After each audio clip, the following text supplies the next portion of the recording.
Joining us now is the author of Blood Profits: How American Consumers Unwittingly Fund Terrorists. Vanessa Neumann is with us, and she's the president of the political consulting firm Asymmetrica. Vanessa, welcome to the program. Thank you. Thank you for having me on. Looks to us, sitting here in New York, like they're on the verge of civil war, are they? Well, they could be. There are people in Washington advocating for weapons to be sent to the opposition. I think that's a mistake, because then you really will have civil war. Who wants in America that we should send weapons to the opposition? There are some very right-wing people, lobbyists, who Nobody in the administration at this point? The administration is taking advice on it. I'm speaking out that that should not be done, because once the opposition has weapons, the government really will kill them. Then what can we do? I mean, it's Stop a doing mess. business. Stop doing business with the regime. They're about to crack up. I give this regime 60 to 90 days. They are out. The military has already issued a letter to the OAS saying that they will back the current National Assembly, that they will abide by the Constitution, which means the current people. The referendum yesterday means that they're losing. Maduro is heading to an abyss with this July 30th vote that's going to make Venezuela into Cuba.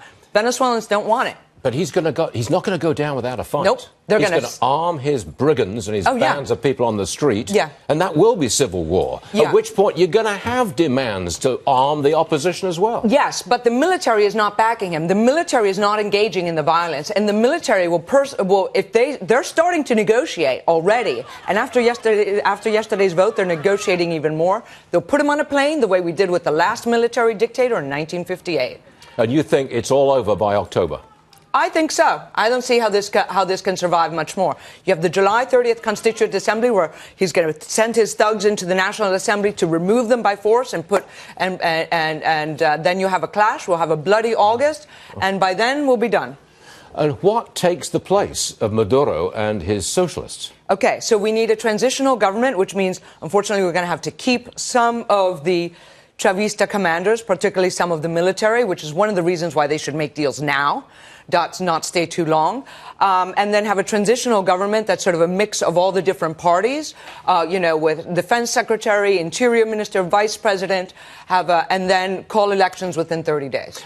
You probably can't say this or agree with it, but what about the CIA having a quiet word with some of the generals in Venezuela and say, here's a plane ticket to America, just don't shoot your own people? Well, I'm sure there are people trying to do that. I'm sure there are people in the U.S. government. I know for a fact Putin has even come out against Maduro. He had a private he had a private phone call, because the Russians have already calculated that this is done and that they have billions of dollars in interest, and they want to, and so do the Chinese. The Chinese have also backed away.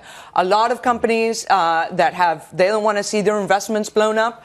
They're starting to back away and plan for what comes next. It's done, but the end will be nasty. The end will be very nasty, but hopefully we'll have new elections before the end of the year. Okay, Vanessa Neumann, thanks for joining us. We appreciate it. Thank you. Come back and tell us what's going on, too.